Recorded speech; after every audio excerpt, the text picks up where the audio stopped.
मेरे भाइयों, मुझे आज के प्रोग्राम के लिए जलसे के ऑर्गेनाइजर्स ने कोई मौजू नहीं दिया है, कोई टॉपिक नहीं दिया है।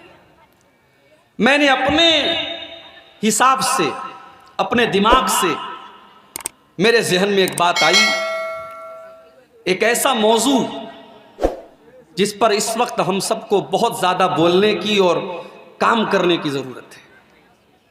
और वो मौजू क्या है? इस्लाह मुआशरा। समाज को कैसे सुधारा जाए, सोसाइटी को कैसे सही किया जाए, समाज के अंदर जो चीज़ें बर्बाद कर रही हैं, नष्ट कर रही हैं, समाज को डिस्ट्रॉय कर रही हैं, उन चीज़ों को कैसे समाज से ख़त्म किया जाए, इस पर आज हम कुछ डिस्कस करेंगे, इस पर आज हम कुछ गुफ्तगू करेंगे। मेरे भाइयों, समाज हमसे और आपसे बनता है। अगर हम ये चाहते हैं कि समाज सही हो जाए, समाज सुधर जाए, तो पहले हमें और आपको खुद को सुधारना पड़ेगा। मसला यह है कि आज हम ये चाहते हैं सब लोग सुधर जाएं, लेकिन हम ना सुधरें। नमाज ना पढ़ने वाला बाप भी ये चाहता है मेरा बेटा नमाजी बन जाए, नमाज ना पढ़ने वाली मां भी चाहती है मेरी बेटी नमाजी बन जाए। तो ऐसा तो नहीं हो सकता मेरे भाई। आपको अगर रोशनी करना है तो रोशनी करने के लिए सबसे पहले एक माचिस की तीली को जलाना पड़ेगा, पहले एक मोमबत्ती को जलाना पड़ेगा। जब एक मोमबत्ती या एक लाइट जब रोशन हो गई, उससे आप सैकड़ों लाइट रोशन कर सकते हैं। शुरुआत तो करनी पड़ेगी ना, और वो शुरुआत अपने आप से करनी पड़ेगी। अंग्रेजी में एक कहावत है, चैरिटी बिगिंस एट होम। नेकी की शुरुआत अपने घर से की जाती है, अपने आप से की जाती है। इसीलिए अल्लाह ताला कुरान करीम के 28वें पारे में फरमाता है, या अय्युहल्लज़ीना आमनू कू अनफुसकुम व अहलीकुम नारा। ऐ ईमान वालो, ऐ अपने आप को मुसलमान कहने वालों, ऐ मेरे आखिरी नबी का कलमा पढ़ने वालों, ऐ अपने आप को मोमिन कहने वालों, मुसलमान कहने वालों, कू अनफुसकुम व अहलीकुम नारा।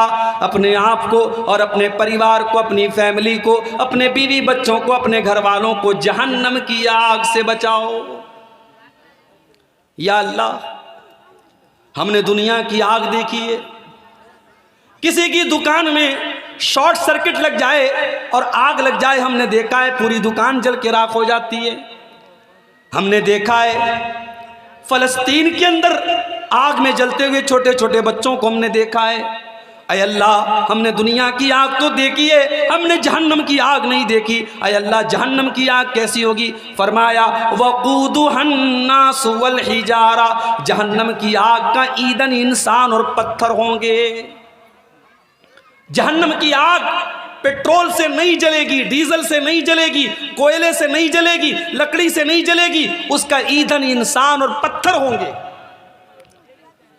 अय अल्लाह, दुनिया में एक मुजरिम को सजा होती है, वो मुजरिम जज से सौदेबाजी कर लेता है, अच्छे वकील को हायर करके पुलिस वालों से साठगांठ कर लेता है। बड़े बड़े बाहुबली, बड़े बड़े गुंडा लोग जेल के अंदर भी आराम से एसी के कमरों में रहते हैं। अय अल्लाह, क्या जहन्नम की जेल में भी साठगांठ हो जाएगी? अय अल्लाह, क्या जहन्नम में जाने वाले भी रिश्वत दे देंगे? फरमाया नहीं, अलैहा मलाइकतुन गिलाजुन शिदादुल ला यासून अल्लाह। जहन्नम के जो दारोगा होंगे और जहन्नम की जेल के जो जेलर होंगे, वो बड़े खतरनाक होंगे। वो किसी के साथ कोई मुरव्वत नहीं करेंगे, वो किसी के ऊपर कोई दया नहीं करेंगे। वो वही करेंगे जिसका अल्लाह ताला उनको आदेश देगा, जिसका हुक्म अल्लाह ताला उनको देगा। तो जहन्नम की आग से अपने आप को बचाओ और अपनी फैमिली को, अपने परिवार को बचाओ। मेरे भाई, एक साहब की बेटी की शादी है, उन्होंने मुझे व्हाट्सएप पर कार्ड भेजा, मौलाना साहब आपकी दावत है। मैंने कहा अच्छी बात है, इंशाअल्लाह शिरकत होगी। फिर उन्होंने दूसरा मैसेज किया, मौलाना साहब आपकी फैमिली की भी दावत है, आपको पूरे परिवार के साथ हम दावत दे रहे हैं। मैंने कहा अच्छी बात है, पूरे परिवार को लेकर के आएंगे। बच्चों से कहा, बच्चे खुश हो गए, चलो साथ में चलेंगे। मेरे भाइयों, हम किसी अच्छी जगह जाते हैं तो परिवार को लेकर के जाते हैं। हम कोई अच्छी चीज खाते हैं तो परिवार को साथ में शामिल करके खाते हैं। हम अपने परिवार से मोहब्बत करते हैं। अल्लाह कुरान में कह रहा है, कू अनफुसकुम व अहलीकुम नारा। ऐ ईमान वालो, जिस परिवार से तुम इतनी मोहब्बत करते हो, जिस परिवार को तुम शादी में साथ में लेके जाते हो, घूमने फिरने साथ में लेके जाते हो, शॉपिंग करने साथ में लेके जाते हो, जिस परिवार के लिए तुम दिन रात कुर्बानी देते हो, कू अनफुसकुम व अहलीकुम नारा। ऐ ईमान वालो, अपने आप को और अपने परिवार को जहन्नम की आग से बचाओ, जहन्नम की आग से बचाओ। मैं कहता हूं जहन्नम की आग तो बहुत बात की बात है। जहन्नम की आग के बारे में अल्लाह के नबी फरमाते हैं, दुनिया की आग से 70 गुना ज्यादा खतरनाक है। मैं कहता हूं जहन्नम की आग की बात तो भी बहुत बाद में। अगर हमको सिर्फ ये पता लग जाए हमारे घर में सिलेंडर फट गया, अल्लाह ना करे, अल्लाह ना करे हमको ये पता लग जाए कि हमारे घर के अंदर आग लग गई, बच्चा और बीवी खतरे में, हम अपनी जान को जोखिम में डाल करके अपने बीवी बच्चों को बचाएंगे। मेरे प्यारे साथियों, जिस परिवार से इतनी मोहब्बत करते हो, अल्लाह कुरान में कह रहा है, कू अनफुसकुम व अहलीकुम नारा। ऐ ईमान वालो, अपने आप को और अपने परिवार को जहन्नम की आग से बचाने की चिंता क्यों नहीं करते हो? समाज को सुधारना है, पहले अपने आप को बचाओ, अपने परिवार को बचाओ। जब हर आदमी अपने आप को बचाएगा, अपने परिवार को बचाएगा, पूरे समाज की इस्लाह हो जाएगी, पूरा समाज सुधर जाएगा। मेरे प्यारे साथी, अब्दुल्ला बिन मसूद को देखो, रात में तहज्जुद की नमाज पढ़ रहे हैं और तहज्जुद की नमाज पढ़ते हुए वो कुरान का 15वां पारा पढ़ रहे हैं। सूरह कहफ की आयतें उनकी जुबान पर जा रही हैं। मुझे नहीं पता कलियाचक वालों और सुल्तानगंज वालों, आप जुमा के दिन सूरह कहफ पढ़ते हो नहीं पढ़ते हो, लेकिन नहीं पढ़ते हो तो अल्लाह के वास्ते पढ़ा करो। मेरी माँ बहनों, आपसे भी कहना चाहता हूँ, जुमा के दिन जितने भी काम हो, बहुत सारे काम हमारी माएँ बहनें पूरे हफ्ते में नहीं करती हैं, जुमा के दिन करती हैं। वॉशिंग मशीन लगा लेती हैं, पूरे हफ्ते का कपड़ा वो जुमा को धोती हैं। मैं मानता हूँ आपको जुमा के दिन ज़्यादा काम होता है, मगर जुमा के दिन फजर की नमाज से लेकर के मगरिब की अजान के पहले पहले का जो टाइम है, इस टाइम के दौरान 15 मिनट का और 20 मिनट का टाइम निकाल लो और सूरह कहफ पढ़ लिया करो। अल्लाह के नबी फरमाते हैं, जिसने जुमा के दिन सूरह कहफ पढ़ ली, अगले जुमा तक अल्लाह ताला उसको रोशनी अता फरमाएगा, उसको नूर अता फरमाएगा। और जब अल्लाह का नूर हमें मिल जाएगा तो एक हफ्ते तक हम उसकी बरकत को महसूस करेंगे। मेरे प्यारे साथियों, इसलिए ज़रूर 15 से 20 मिनट का टाइम लगता है, आप वक्त निकाल करके सूरह कहफ की तिलावत ज़रूर कर लिया करो। मेरी माएँ बहनें आप भी कर ले, मेरे भाइयों आप भी कर लिया करें। कल जुमा का दिन है, आप ये काम ज़रूर करें। अब्दुल्ला बिन मसूद तहज्जुद की नमाज पढ़ रहे हैं। तहज्जुद की नमाज के दौरान सूरह कहफ की तिलावत कर रहे हैं और सूरह कहफ पढ़ते हुए अब्दुल्ला बिन मसूद कुरान की इस आयत के ऊपर पहुंचते हैं। अल्लाह फरमाता है कि जब हज़रत मूसा और हज़रत खज़िर अलैहिस्सलाम, जब इन दोनों का गुज़र एक गाँव के पास से हुआ, जब ये दोनों एक गाँव से गुजरने लगे, अल्लाह फरमाता है फ़अबौ अन युज़य्यिफ़ूहुमा फ़वजदा फ़ीहा जिदारन युरीदु अन यनक़ज़ फ़अक़ामा। जब हज़रत मूसा और हज़रत खज़िर उस गांव में गए तो इन्होंने खाना मांगा, भूखे थे, प्यासे थे, इन्होंने खाना मांगा। गांव वाले बड़े कंजूस मक्खी चूस थे, उन्होंने खाना देने से इनकार कर दिया। गांव वाले बखील थे, कंजूस थे, उन्होंने उस दौर के 2 नबियों को खाना नहीं खिलाया। हज़रत मूसा को बड़ा गुस्सा आया, ये दोनों थके हारे थे, एक जगह बैठ गए। हज़रत मूसा ने देखा, हज़रत खज़िर ने देखा कि एक मकान की दीवार टेढ़ी और गिरने वाली है। हज़रत खज़िर खड़े हुए और उन्होंने खड़े होकर के उस दीवार को सीधा कर दिया। हज़रत मूसा ने कहा लौ शीता लत्तखज़्ता अलैहि अजरा, ऐ खजिर, आपको ये दीवार फ्री में नहीं ठीक करनी चाहिए थी। इन कंजूस लोगों ने हमें एक टाइम का खाना भी नहीं खिलाया। ऐ खजिर, अगर आपको दीवार ठीक करना ही था तो इसकी कोई उजरत ले लेते, कुछ पैसा ले लेते, आपको फ्री में ये काम नहीं करना चाहिए था। हजरत खजिर ने जवाब दिया, व अम्मल जिदारु फकाना लिगुलामैनि यतीमैनि फिल मदीना व काना तहतहु कंजुल लहुमा व काना अबूहुमा सालिहा। ऐ मूसा, वो दीवार दो यतीम बच्चों के मकान की दीवार है, और ऐ मूसा, उस मकान के दीवार के नीचे उनके बाप ने मरने के पहले खजाना छुपाया हुआ था। अगर दीवार गिर जाती, खजाना सामने आ जाता और खजाना गांव के लोग लूट के लेके चले जाते। ऐ मूसा, अल्लाह ताला ने मुझे ये हुक्म दिया कि उन बच्चों का खजाना अगर गांव वाले लूट लेंगे, बच्चों के साथ बड़ी नाइंसाफ़ी हो जाएगी। अल्लाह ने मुझे हुक्म दिया कि मैं दीवार को सीधा कर दूं, ताकि कल जब वो बच्चे जवान हो जाएं तो अपने बाप का खजाना हासिल कर लें। अब यहां पे जो बात पॉइंट की है मेरे भाई, बड़े गौर से सुनिएगा। यहां जो पॉइंट की बात है वो क्या है? वकाना अबूहुमा सालिहा, उन दोनों यतीम बच्चों का बाप एक नेक इंसान था। बाप जब नेक था तो अल्लाह ताला ने नेक बाप का खजाना डूबने न दिया, नेक बाप के बच्चों को उसके खजाने से महरूम न किया। अब्दुल्ला बिन मसूद जब कुरान की इस आयत पर पहुंचे, वकाना अबूहुमा सालिहा, उन बच्चों का बाप एक नेक इंसान था, इस आयत को पढ़ करके अब्दुल्ला बिन मसूद रोने लगे, उनकी आंखों से आंसू बहने लगे। जब उन्होंने सलाम फेरा, उनका छोटा बच्चा सो रहा था। अब्दुल्ला बिन मसूद ने अपने बच्चे की तरफ इशारा करके फरमाया, मिन अजली का या बुनैया, ऐ मेरे बच्चे, तेरा बाप रात में तहज्जुद पढ़ रहा है, तेरा बाप रात में अल्लाह की बारगाह में आंसू बहा रहा है। ऐ मेरे बच्चे, तेरा बाप तेरे लिए ये सारा काम कर रहा है, ये काम, ये रातों में उठ करके इबादत करने का काम तेरा बाप तेरे लिए कर रहा है कि कल तू सुखी रहे, कल तू अल्लाह के यहाँ भी नजात पा जाए और दुनिया में भी तू चैन से रहे। ऐ मेरे बच्चे, तेरा बाप इसलिए ये काम कर रहा है। आज हम और आप अपने परिवार से बड़ी मोहब्बत करते हैं। मुझे तीसरी बच्ची पैदा हुई, मदरसे में पढ़ा रहा था, LIC वाला आया, उसको किसी ने बता दिया तो मौलाना को तीसरी बेटी हुई।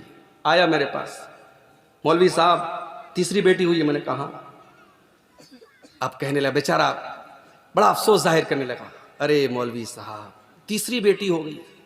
अभी मैं यहाँ आया, आपके गांव में एक साहब के यहाँ खाना खाया, मैंने उनसे पूछा आपके बच्चे कितने, उन्होंने कहा 3 बेटे हैं। कहने लगे, मौलवी साहब एक बेटी भी हो जाती तो कितना अच्छा होता। बड़ा अच्छा लगा मुझे ये सुनकर। बेटी नहीं है तो आदमी तमन्ना कर रहा है, आरजू कर रहा है, वरना आज हालात तो ये है जिसको 3 बेटी हो गई, लोग बेचारे तरस खाते हैं, अरे ये तो 3 बेटियों का बाप है। कोई तरस खाने की जरूरत नहीं है मेरे भाई। बेटी कोई बोझ नहीं है, बेटी कोई अजाब नहीं है, बेटी कोई कलंक नहीं है। अगर 3 बेटियां हैं तो इंशाअल्लाह वो 3 बेहतरीन मुकद्दर लेकर के आती हैं अपने बाप के लिए, वो अपने बाप की किस्मत को जगाने के लिए आती हैं। और अल्लाह के नबी की हदीस है, जिसकी 3 बेटियां हों या 3 बहनें हों और उनको अच्छी तालीम दे, अच्छी तरबियत दे, अच्छी जगह उनकी शादी कर दे, तो वो 3 बेटियां या 3 बहनें अपने बाप के लिए या अपने भाई के लिए जहन्नम से नजात का जरिया बनेगी। इसलिए जिसको 2 बेटियां हैं वो ये तमन्ना और आरजू करे कि मुझे 3 बेटियां मिल जाए। LIC वाला मुझे समझाने लगा, मौलवी साहब ये पॉलिसी ले लीजिए, इतने पैसे आप हर महीने दीजिए, 20 साल के बाद जब आपकी बेटी जवान हो जाएगी, शादी के टाइम आपको बड़ा खर्चा होगा और लंबी चौड़ी महंगी शादी आपको करनी पड़ेगी, उस वक्त आपको ये पैसा काम देगा। मैंने कहा तुम चले जाओ, मुझे ज़रूरत नहीं तुम्हारी पॉलिसी की। आज अपनी औलाद के लिए आदमी LIC की पॉलिसी ले रहा है। क्यों ले रहा है मेरे भाई? चिंता है, फिक्र है अपनी औलाद की।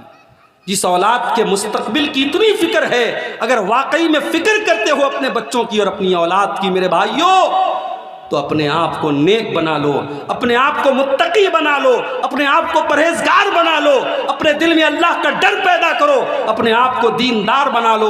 अल्लाह की कसम, इससे बड़ा इन्वेस्टमेंट कोई नहीं है, इससे बड़ा आपके अपने बच्चों के बेहतर फ्यूचर के लिए, बेहतर मुस्तकबिल के लिए इससे बड़ा कोई कदम नहीं है। अगर आप नेक हैं, अगर हम नेक हैं, हमारे बच्चों के मुस्तकबिल की हिफाजत अल्लाह ताला करेगा, जिस तरीके से उन 2 यतीम बच्चों के माल की हिफाजत अल्लाह ताला ने की थी। समाज को सुधारना है, पहले हम अपने आप को सुधारें।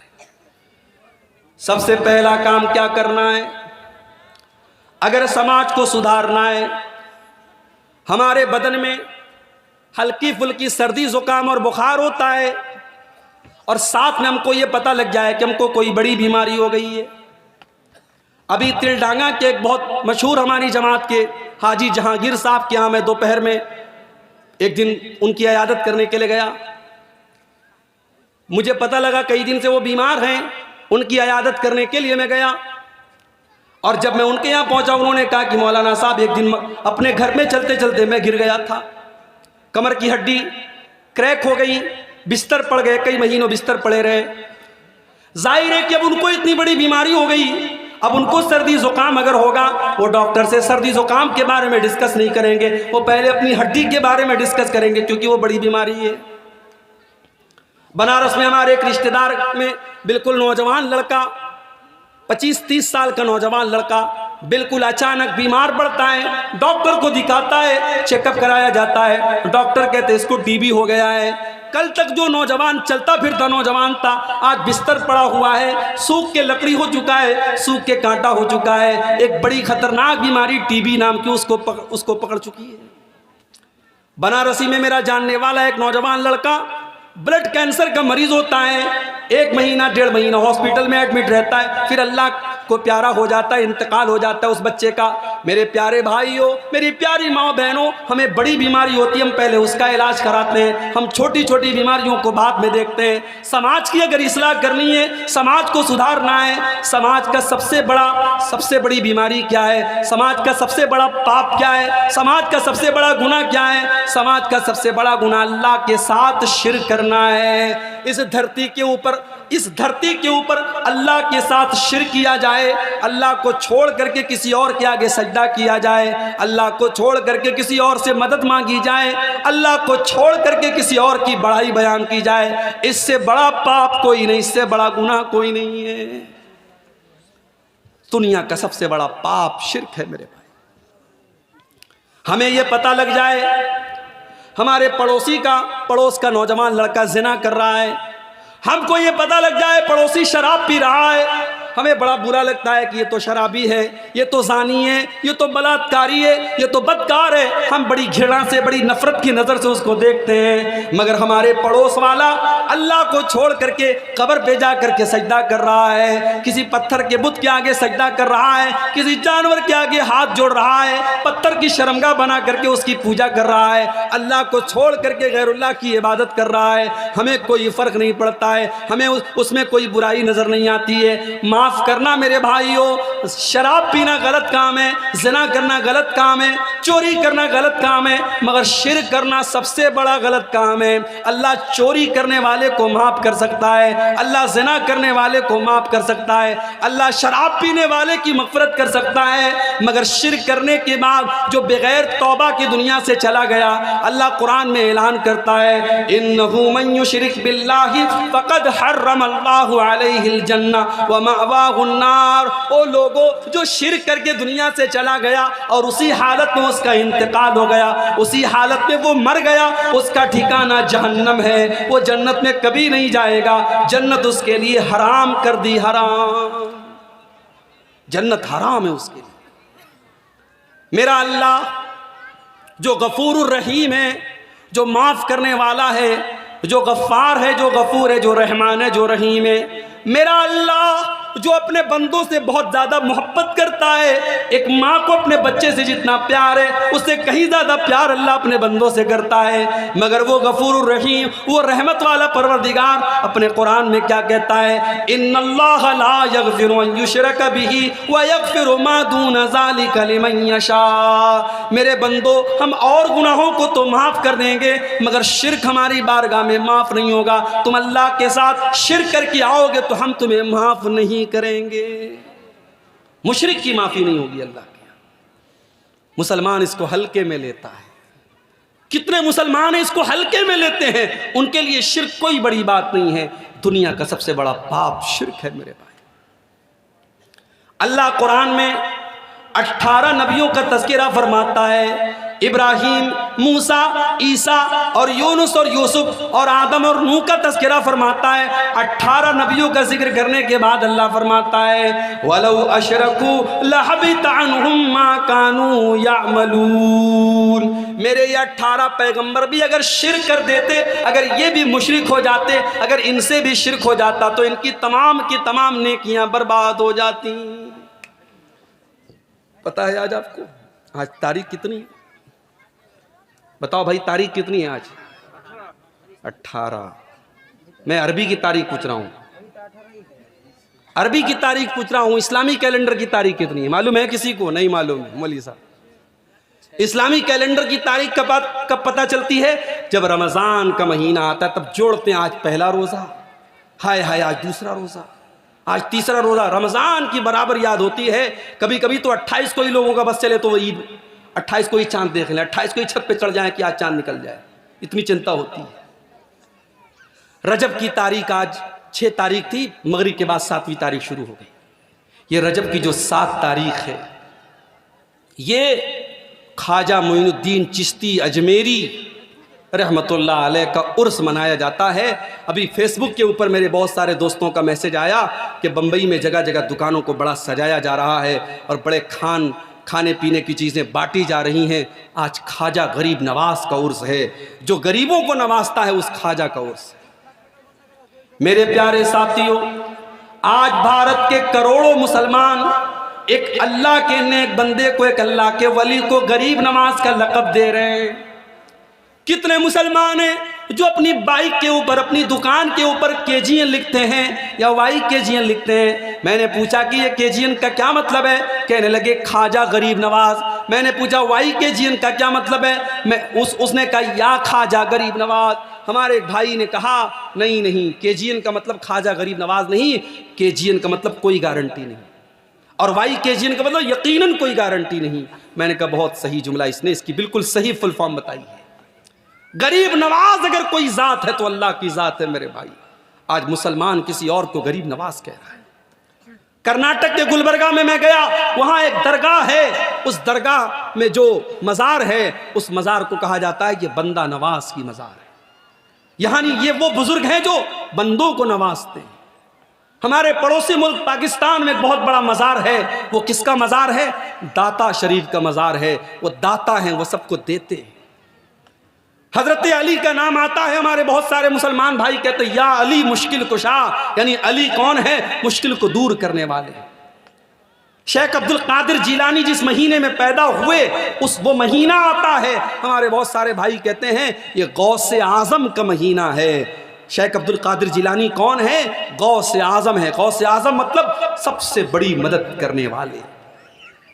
मेरे प्यारे साथियों, कान खोल करके सुन लो, अगर गरीब नवाज कोई है तो अल्लाह है, अगर बंदा नवाज कोई है तो अल्लाह है, अगर दाता कोई है तो अल्लाह है, अगर गरीबों को देने वाला कोई है तो अल्लाह है, अगर मुश्किल कुशा कोई है तो अल्लाह है, अगर गौसे आजम कोई है तो अल्लाह है। और मुझे एक सवाल का जवाब दे दो, जब शेख अब्दुल कादिर जिलानी अपनी माँ के पेट में थे, जब ख्वाजा मोइनुद्दीन चिश्ती अजमेरी अपनी माँ के पेट में थे, जब ये तमाम बुजुर्गान दीन अपनी माँ के पेट में थे, दुनिया में तो अभी आए भी नहीं थे, अभी तो दुनिया उनका नाम भी नहीं जानती थी। अपनी माँ के पेट में जब ये अल्लाह के नेक बंदे थे, उनको माँ के पेट में ऑक्सीजन कौन पहुंचाता था? उनको माँ के खून के जरिए उनके बदन में ऑक्सीजन कौन पहुंचाता था? उनको ग़िज़ा कौन पहुंचाता था? उनकी माँ के पेट में 9 महीने किसने उनको पाला?